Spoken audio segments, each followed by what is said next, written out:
Counter వేసేకి. Thank you so much first of all నన్ను ఇక్కడ పిలిచినందుకు. ఎందుకంటే ఇదే ప్రసాద్ ల్యాబ్స్లో ఇదే స్క్రీన్ మీద మా షార్ట్ ఫిలిమ్స్ ఎన్నో ప్రేమ కథలు, నేను చేసిన ఎన్నో ప్రేమ కథ షార్ట్ ఫిలిమ్స్ని స్క్రీనింగ్ వేసుకొని ఇక్కడ నుంచే నా కెరియర్ స్టార్ట్ అయింది కాబట్టి సో ఇది ఒక మంచి లక్కీ స్టేజ్. మళ్ళీ తిరిగి ఇక్కడికే వచ్చి మాట్లాడడం ఫుల్ హ్యాపీగా ఉంది నాకు. ఇంకా ప్రేమ కథలు అంటారా, ఒక్కొక్క జనరేషన్లో ఒక్కొక్క రకంగా ఉంటుంది. ఇంకా మా జనరేషన్ అంటే ఒకటి స్కూలు, ఒకటి కాలేజు అన్నీ చెప్పను, నువ్వు మైక్ తీసుకోకు, అవసరం లేదు. ఆల్రెడీ హౌస్లో చెప్పేందుకే పెద్ద హౌస్లో ప్రాబ్లం వచ్చింది.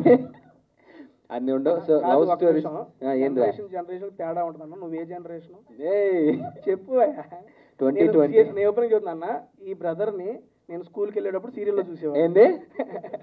సారీ కాలేజీ ఏజ్ వచ్చేస్తుంది.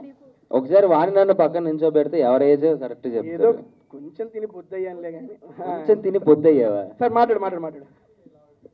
అదే బట్ లవ్ స్టోరీస్ అనేసరికి అంటే మనం ఎప్పుడైనా చిన్న సినిమా అయినా ఏదైనా షార్ట్ ఫిలిం అయినా సరే మంచి లవ్ స్టోరీ కావాలరా, మంచి ప్రేమ కథ కావాలనుకుంటాం.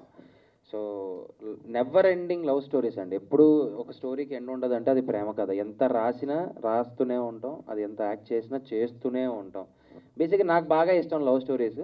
ఈసారి మంచి లవ్ స్టోరీతో నేను కూడా మేము ముందుకు వస్తాను తొందరలో. విజయ్ గారు బేసిక్ గా నెక్స్ట్ టైం మీరు లవ్ స్టోరీ తీసేటప్పుడు రైటర్ అవసరం లేదు సార్, మనవాడి దగ్గర 12 ఉన్నాయి సార్, ఏదన్నా ఒకటి సెలెక్ట్ చేసుకోండి. విజయ్ గారు సార్, మీరు కూడా ప్రొడ్యూసర్లు గారు చూసుకోండి సార్, డైరెక్టర్ గారు మీకు కూడా సార్ కొత్త స్టోరీ కావాలంటే ఇచ్చేస్తారు సార్. డైలాగ్స్ రాయటమే మామూలు మన దగ్గర ఓన్ డైలాగ్స్ కూడా ఉంటాయి, అది చెబుతున్నారు. ఆ డైలాగులు చెప్తే కొడతారా? అందుకని మన దగ్గర స్టోరీలు తీసుకుంటే ఒకటి బెస్ట్ సెలెక్ట్ చేసి మనవాడితో ప్లాన్ చేద్దాం. Next bro continue. సారీ ఈ మధ్యలో గ్యాప్లు ఎందుకు కంటిన్యూ చెప్పడం, నువ్వే మాట్లాడేసి. సో టీం అందరికి, విజయ్, సుశీల్ అండ్ కళ్యాణ్ గారికి, ప్రొడ్యూసర్స్కి ఆల్ ది బెస్ట్ అండి. And Kishore bro, so all the best. So ఇంకా మంచి సినిమాలు చేసి తెలుగు ఆడియన్స్ని ఇంకా నువ్వు మంచిగా ఇంప్రెస్ చేయాలని కోరుకుంటున్నాను. అండ్ శివ గారు, క్యాప్టెన్ ఆఫ్ ద షిప్. బేసిక్గా నాకు క్యాప్టెన్ అనే పదం బాగా నచ్చింది, అందుకని చెప్పి ఆ కెప్టెన్ చదివిద్దు.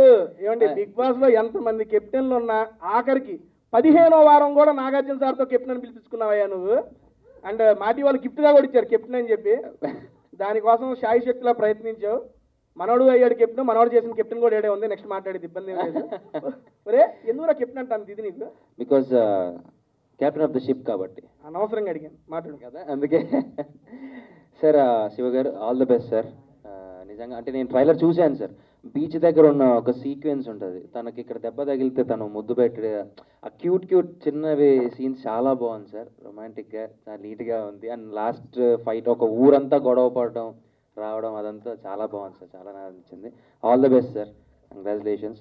అండ్ నచ్చిందని చెప్పొచ్చు కదా మధ్యలో రొమాంటిక్ అది యాడింగ్. బేసిక్ నాకు రొమాన్స్ అంటే ఇష్టం రా. చూస్తా. Okay continue. And Ratan music director గారికి కూడా ఆల్ ది బెస్ట్ అండి. So entire cast and crew అందరికీ ఆల్ ది బెస్ట్. నాకు ట్రైలర్ కూడా చాలా ప్రామిసింగ్ అనిపించింది. నేను చూస్తూ వచ్చాను, చూశాను కూడా నాకు వెంటనే ఒకసారి. ఆల్ ది బెస్ట్ అండి, ఆల్ ది బెస్ట్.